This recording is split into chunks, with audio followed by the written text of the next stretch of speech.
కడాలి నేను రాజధాని కట్టాలని నేను ముందుకు పోతే ఇప్పుడు రాజధాని మీద రోడ్లుంటే ఆ రోడ్లో మట్టి దూకం పోయారంటే వాళ్ళు ఏమన్నారు తమ్ముళ్ళు? మట్టి దొంగలు, రాజధాని రోడ్లో మట్టి దొంగలు. వీళ్ళు మనుషులేనా అని మిమ్మల్ని అడుగుతున్నా. ఇంకో పక్క ఈరోజు మీరు ఒక్కసారి చూడండి, 13 లక్షల కోట్ల రూపాయలు అప్పుంది. ఎవరన్నా బాగా ఆస్తులుండే వాళ్ళు వేరే రాష్ట్రానికి వెళ్ళిపోతారు, ఇక్కడ మిగిలేది పేదవాళ్ళే మిగులుతారు. ఆ అప్పు ఎవరు కట్టాలి? మీరు వాడే నిత్యావసర వస్తువులు, మీరు వాడే పెట్రోల్ డీజిల్, మీరు వాడే కరెంటు, దీని మీదనే ఇవన్నీ పడతాయి. అంటే మన రాష్ట్ర ఆదాయం ఎంతుందో అంటే స్థూలంగా జిఎస్డిపి అంటారు, మీ అందరి ఆదాయం ఎంతుందో అంత అప్పు రాష్ట్రం పైన ఉంది. ఇది తప్పకుండా మనమే కట్టాలి. ఈ విషయం కూడా చూడాలి. మన ఆదాయం గవర్నమెంట్ ఆదాయానికంటే ఈరోజు మనం కట్టవలసిన అప్పులకు వడ్డీ, అప్పులు ఇన్స్టాల్మెంట్స్కి సరిపోయే పరిస్థితి వస్తూ ఉంది. ఈరోజు రాష్ట్రంలో ఎక్కడ చూసినా రైతు ఆత్మహత్యలు, ఇరిగేషన్ ప్రాజెక్ట్స్ అని రివర్స్లో పోతున్నాయి, నిరుద్యోగం తాండవిస్తా ఉంది. బంగారు లాంటి రాష్ట్రాన్ని 30 ఏళ్ళు వెనక్కి తీసుకెళ్లిపోయారు. అందరూ ఒకటే మాట అడుగుతున్నారు, మళ్ళీ మీరు వచ్చిన తెలుగుదేశం జనసేన అధికారంలోకి వస్తే మీరు రాష్ట్రాన్ని ఏ విధంగా బాగు చేస్తారని అడిగారు. నేను ఒకే మాట చెప్పాను, సంకల్పం ఉంది, చేసిన అనుభవం ఉంది, మళ్ళీ బాగు చేసే పార్టీగా మేము ముందుకు పోతామని చాలా స్పష్టంగా చెప్పాను. ఇక్కడే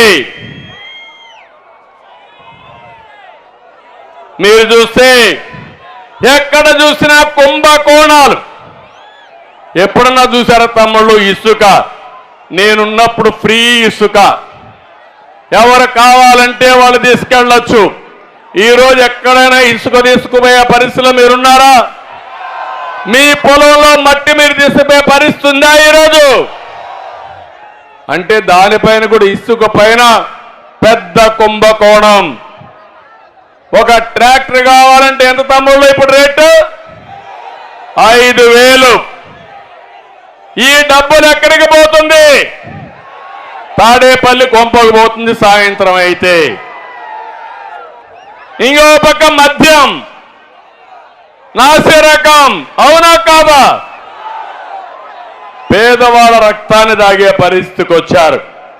ఎక్కడ చూసినా ఇష్ట ప్రకారం మద్యం కానీ మైన్స్ లో కానీ కుంభకోణాలు జరిగే పరిస్థితి వస్తా ఉంది. లక్షల కోట్ల రూపాయలు కుంభకోణాలు చేస్తున్నారు. ఈ పేదవాడి రక్తాన్ని మా తమ్ముడు తీసుకొచ్చాడు క్వార్టర్ బాటిల్. తప్పకుండా మందు బాబులకు అందరికీ శుభవార్త, రేట్లు తగ్గిస్తా నాణ్యమైనటువంటి మద్యం వస్తుంది. మీ జీవితాలతో ఆడుకోను, రోజంతా కష్టపడి కొంతమంది శారీరక బాధలు మర్చిపోవాలని సాయంత్రం అయితే ఒక క్వార్టర్ బాటిల్లో దాంట్లో ఆఫ్ వేసుకోవాలనుకుంటే ఈ దుర్మార్గుడు మిమ్మల్ని దోచేస్తున్నాడు, జలగమారుగా మీ రక్తం తాగుతున్నాడు. తప్పకుండా నేను అండగా ఉంటా, మీకే కాదు మొత్తానికి కూడా న్యాయం చేసే బాధ్యత నాదని మిమ్మల్ని తెలియజేస్తున్నా. 10 రూపాయలు మీకు ఇస్తున్నాడు, మీ జోబికి కన్నం పెడుతున్నాడు, 100 రూపాయలు లాగేస్తున్నాడు. ఇది ఎక్కడ న్యాయం అని నేను అడుగుతున్నా. ఈరోజు ఈ రాష్ట్రంలో నియంత పోకడలు, అంతేకాకుండా ఎవరన్నా మాట్లాడితే ఒక అహంభావ ధోరణి, మామూలు కాదు, నియంత్రణ కంటే మించిపోయాడు. ఎవరన్నా మాట్లాడితే వాళ్ళందరినీ కేసులు పెడతాడు, దాడులు చేస్తారు, పోలీసులు వస్తారు. కేసులు పెడతారు, జైల్లో పెట్టేస్తారు. అంటే ఎక్కడికి పోతున్నా నాకైతే అర్థం కాలని 45 ఏళ్ళు రాజకీయం చూశా.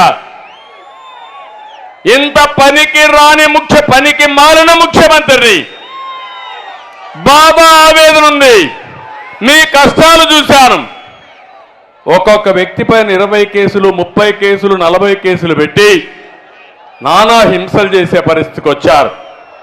ఇవన్నీ చూసిన తర్వాత ఇటీవల కాలంలో మీరు చూస్తున్నారు, 5 ఏళ్లు చేసిన పాపాలు ఆయన వెంటాడుతున్నాయి.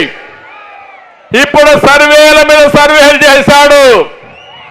ఓడిపోతామని పిరికితనం వచ్చింది. ఎమ్మెల్యేలు ట్రాన్స్ఫర్లు చేసేస్తున్నాడు, మంత్రుల్ని ట్రాన్స్ఫర్ చేస్తున్నాడు. నాకైతే అర్థం కాలే ఇవన్నీ చూసిన తర్వాత.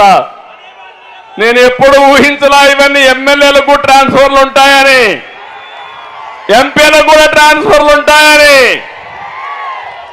మీ ఇంట్లో చెత్త ఎక్కడేస్తారు?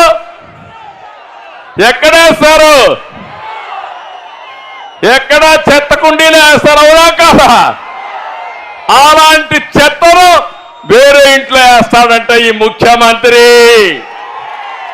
మీరు ఆమోదిస్తారా అని మిమ్మల్ని అడుగుతున్నా, సిద్ధంగా ఉన్నారా అని మిమ్మల్ని అడుగుతున్నా.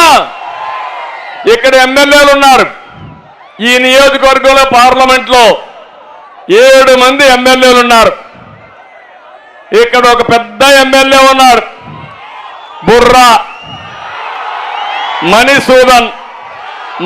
ఆయన పేరే మణిసూదన్. అన్నిట్లో వాటా దోపిడీ, అవునా కాదా అని అడుగుతున్నా మిమ్మల్ని. ఇంకా ఎందుకు మార్చలా? మొన్న ఒక ఆయన ఉన్నాడు ఎర్రగొండపాలెంలో, బట్టలిప్పేసి తిరుగుతూ ఉంటాడు. ఆయన మంత్రి. ఇప్పుడు ఆయనకి ట్రాన్స్ఫర్ వచ్చింది. ఎక్కడికి? కొండేపికే వేశారు. ఎర్రగొండపాలెంలో చెత్త, కొండేపిలో బంగారం. అవుతుందా తమ్ముళ్ళు అని అడుగుతున్నా మిమ్మల్ని. ఏమమ్మా అవుతుందా అని మిమ్మల్ని అడుగుతున్నా. ఇంకొక ఆయన ఉన్నాడు మార్కాపూర్లో, ఆయన నయీం. వాళ్ళ తమ్ముడు అక్కడ ఉన్నాడు, ఆయన చోటా నయీం. ఈ పేర్లు నేను చెప్పడం కాదు, ఈ పేర్లు అక్కడ వాళ్ళే పెట్టుకొని చెప్తున్నారు, పిలుచుకుంటున్నారు. ఇంకొక ఆయన ఉన్నాడు మార్కాపూర్లో, ఇది గిద్దలూరులో. ఆయన నేను పోటీ చేయను, నా వల్ల కాదని పారిపోయాడు. ఇంకొక ఆయన ఉన్నాడు దర్శిలో. ఎక్కడ చూసినా అన్నిట్లో వాటాలు. ఇప్పుడు ఆయనకి సీట్ ఏదని పొమ్మన్నాడు. ఇంకొక ఆయన ఉన్నాడు ఒంగోలులో, మొత్తం జిల్లా అంతా నాదే అన్నాడు, రాష్ట్రం అంతా నాదే అన్నాడు. ఎక్కడున్నాడు తమ్ముళ్ళు? ఇప్పుడు అడ్రస్ గల్లంత అయిపోయింది. కొండేపిలో ఎవరో ఒక నామకుని పెట్టారు. ఇప్పుడు ఆయన అడ్రస్ ఎక్కడుంది ఎత్తుక్కోవాలి మనం అందరం. ఇది రాజకీయమా అని మిమ్మల్ని అడుగుతున్నా. సమాధానం చెప్పమని మిమ్మల్ని అడుగుతున్నా. ఒక నాయకుడు చేసిన తప్పులకి ఆయన దగ్గరుండే ఎమ్మెల్యేలు బలిపశువులు చేశారు. ఒక చిన్న కథ ఉంది. ఒక గజ దొంగ కోర్టులో అంతా అయిన తర్వాత ఆయన గురిసి ఇచ్చేస్తారు. జడ్జి అడుగుతాడు, నీ చివరి కోరికేంటో కోరుకోమంటాడు. మా తల్లిని పిలిపించమంటాడు. జడ్జి అనుకుంటాడు, పాపం తల్లిని పిలవమన్నాడు కాబట్టి తల్లిని పిలిపి చివరి కోరిక తీరుద్దామని పిలుస్తారు. పిలిచిన తర్వాత తల్లిని చూడంగానే గట్టిగా పట్టుకొని కొరికేస్తాడు.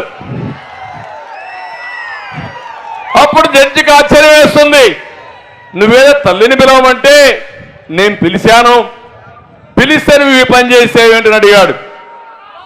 సార్ కానీ నేను తప్పు చేసిన మొదటి రోజు చెంప మీద ఒక దెబ్బ కొట్టి ఇది తప్పు అని చెప్పుంటే నేను గజ దొంగ అయ్యేవాడిని కాదు.